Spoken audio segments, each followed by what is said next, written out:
Okay, well, let's move on. I want to talk about the other fairly controversial piece of legislation, at least this week, because there seem to be several every week.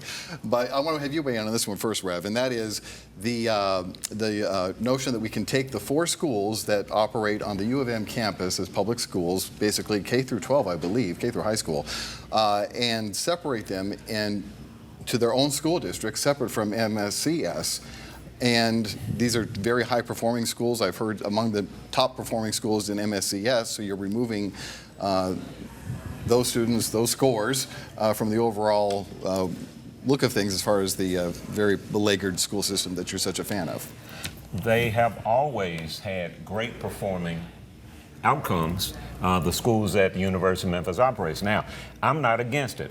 Hey, okay, let them form their own system, but since they have been so effective in educating children from K level on up, let's give them more responsibility for the total system. There are all sorts of federal funds available for public-private partnerships that will work in that area and give the University of Memphis more activity, give them more supervision, give them more influence system-wide so that we can implement the things that they are doing that are working at the University of Memphis. I know some people would think that I would be opposed to them having their own system, but I'm supportive of educating children by any means necessary. I think that'd be at least something to talk about. And it's not unprecedented for this to happen. There are many universities that have a teaching curriculum where they do exactly what is being proposed. I think you hit it out of the park. I think that's exactly right.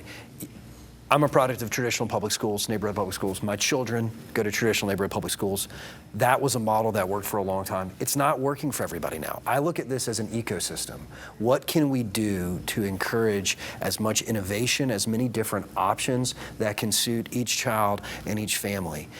We know that the campus schools are successful.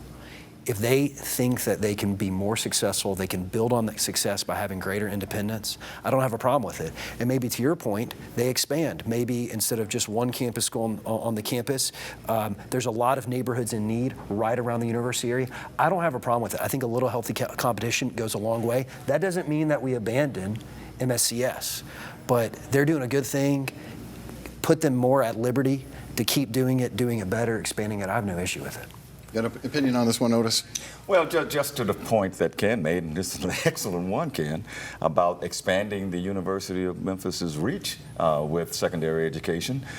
They have already been heavily involved in teacher training over there and some other things, so that might not be a bad idea. I just have not heard enough yet directly from the leadership at the University of Memphis about doing this. I'd like to hear from President Hargrave about, what this, how are you feeling about this, and what do you plan to do going forward with the separate school district? Okay, all right, good questions all. We appreciate that. All right, when we come back, we're going to take a look at not just schools, but some other big ticket projects that are on the county's agenda, and Memphis's too, in the next year or so, maybe beyond, and how on the heck are we going to all afford these projects? That's coming up right after this.